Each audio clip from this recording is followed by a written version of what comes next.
Let's move on and learn about what is a computer programming language. So first of all, you can think of a computer as just something that completes tasks.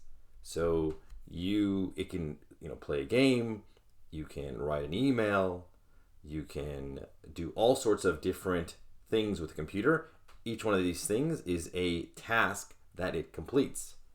So how does it complete these tasks? Well, computers are given instructions to complete these tasks. So there's a specific set of instructions that go on whenever you click on a menu over here that has completed a particular task.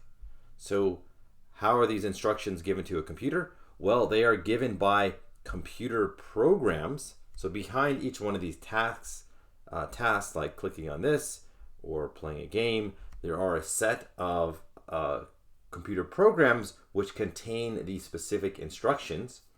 And all of these computer programs are written in a computer programming language. So there's a specific language that these computer programs are made of that provide the instructions that tell the computer how to complete a task. Python is just simply one of these computer programming languages.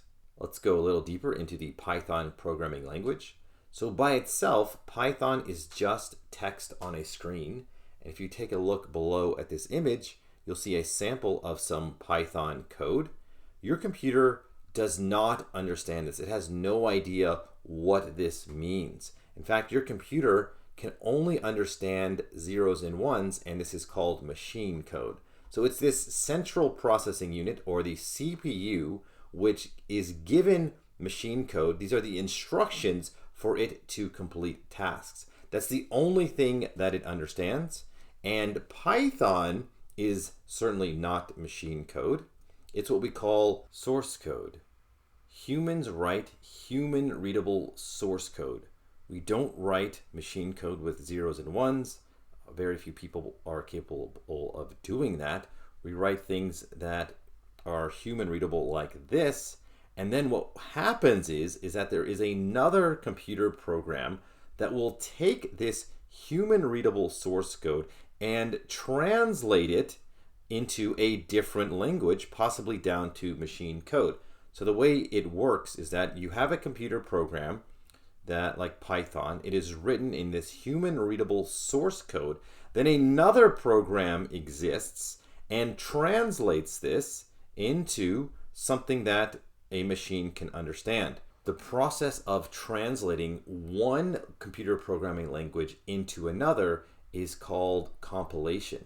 So what we say is that a computer program can be compiled to a different language. Sometimes it's machine code, sometimes it's just some other language, but we still use this word compile, which really just means to translate one language to another. You can make an analogy to natural languages.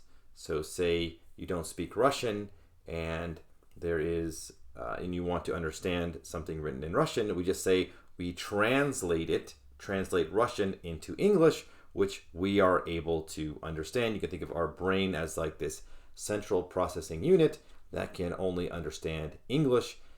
For machines, for computers, they only understand machine code.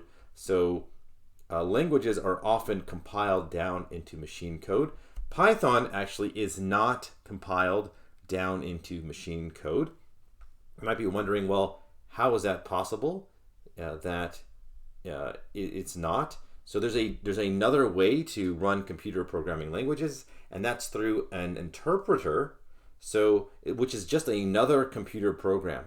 So in Python's case, there's another computer program called an interpreter, which does know how to run this code that it sees, this human readable code. The interpreter itself is something that is compiled into machine code. So that program is, compiled down into machine code and does issue instructions to the CPU in machine code. But it's sort of a layer on top so that Python doesn't have to get translated itself all the way down into machine code. All right, so in summary, computers complete tasks they are given instructions on how to complete these tasks.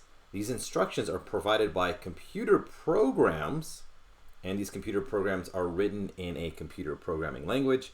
Python is just one of them, and by itself it is just text on a screen, and your computer, the CPU, only understands machine code, which is zeros and ones. So instead of trying to program with zeros and ones, humans have come up with this human readable source code like this so we can understand. And then what happens is another computer program will either compile this human readable source code down into machine code, or there'll be another program that can interpret this with that program itself having been compiled into machine code.